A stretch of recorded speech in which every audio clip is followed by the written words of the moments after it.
Our 10th anniversary dinner was meant to be something simple. A quiet evening surrounded by close friends, laughter, and a few nostalgic stories about where we began. Instead, it turned into the night I realized the woman across from me was no longer the same person I once promised forever to. The restaurant glowed softly, warm light flickering off wine glasses while low jazz floated through the air. Emma sat at the head of the long oak table, her silver dress catching the light like she was born to be the center of attention.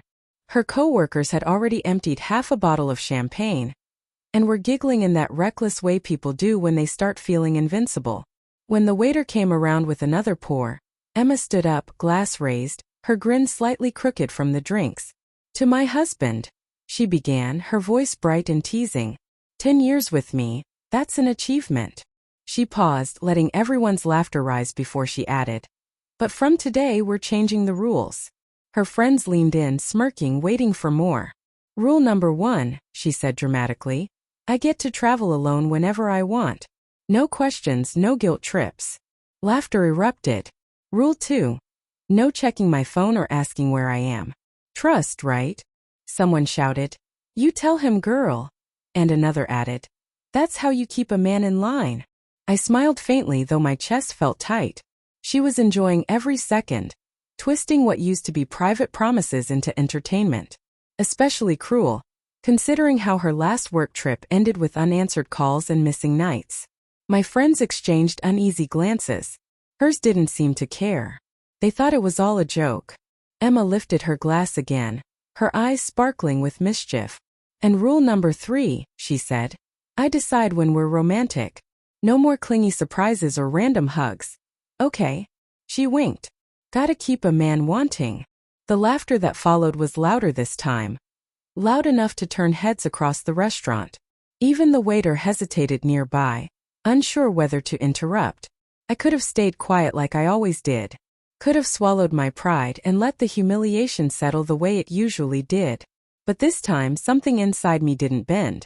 It broke quietly, cleanly. I stood, lifted my glass, and spoke evenly. "To my wife," I said, my voice calm but clear enough to carry. "For reminding me that loyalty isn't control, and love should never be a source of shame. I appreciate your new rules." I let my words hang for a beat. "But I've decided on one of my own." Her grin faltered. "And what's that supposed to mean?" "My rule's simple," I said, meeting her eyes. "If you want freedom, you can have it. Just not as my wife." The laughter stopped cold. Forks froze midair. The sound of clinking glasses disappeared. Emma's hand trembled slightly, the confidence draining from her face. I took a slow sip of champagne and said softly, "Happy anniversary." The silence that followed was louder than any argument we'd ever had. Her friends stared, unsure whether to speak. Emma blinked at me, confusion replacing her smirk.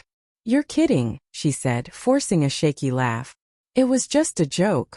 "You've made a lot of those," I replied evenly. "Funny how they all seem to be at my expense."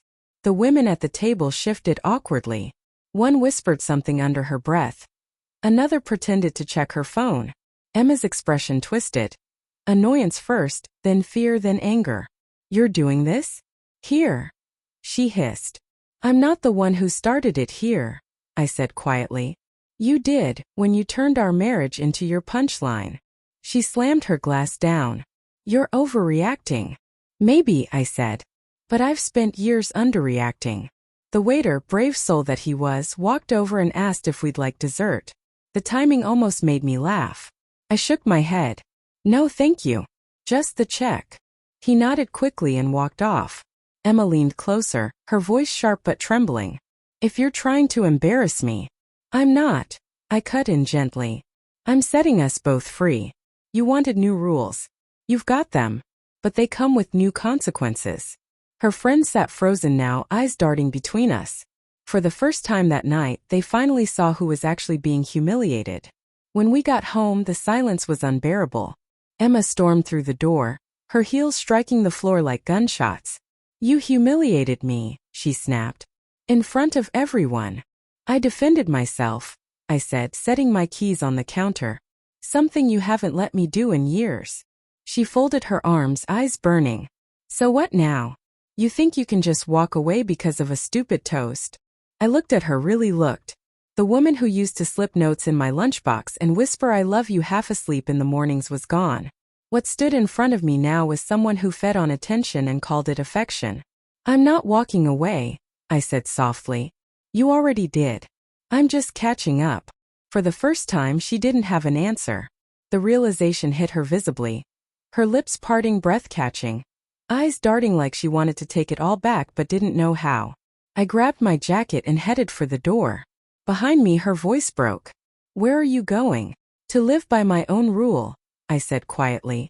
"One that doesn't include being your joke." That night I didn't go far. Just a small motel on the edge of town. I wasn't running. I was reclaiming silence. For the first time in years, I slept without guilt or tension pressing down on my chest. No passive-aggressive sighs. No constant blame. Just peace. When morning came, my phone was flooded with messages. Friends, her coworkers, all saying the same thing. "Emma's a mess. You really left?" I didn't reply. Let her sit with it. I wasn't going to fix what she'd broken anymore. By afternoon she called. I ignored it. Then came the text. "We need to talk." I didn't mean it that way. I was just showing off. "I'm sorry. Please come home." But silence teaches its own kind of truth. I'd finally learned that apologies don't undo disrespect. And love without respect is just slow destruction. Over the next few days, I moved into a small rental. Her calls became desperate, shifting from pride to panic. On the 5th day, she showed up at my work, mascara smudged, eyes red. "You're really leaving me over one bad night?" she asked. I looked at her steadily. "It wasn't one night, Emma. It was years of small cuts you called jokes. Years of me being your punchline so you could make them laugh." She shook her head, reaching for my hand. "We can fix this." I stepped back gently. "You can't fix something you broke on purpose." She stood there frozen, realizing the show was over and the audience had gone home. "I didn't think you'd ever stand up to me," she whispered. I gave a faint smile. "That was your mistake. You got used to me staying seated." A month later, the divorce was finalized. She tried to play tough at first, threatened to drag it out. But her lawyer, one of the same guys who'd laughed that night, told her to settle quietly. Maybe he'd finally seen what I had. I heard she drifted away from that crowd. Deleted her socials. Maybe guilt, maybe shame. As for me, I started over. Smaller apartment. Quieter life. Fewer people, but everything felt real again. Sometimes I still think back to that night, one toast, one cruel laugh that changed everything. But then I remember the moment I said, "If you want freedom, you can have it. Just not as my wife." And every time that line echoes in my mind, I feel nothing but peace.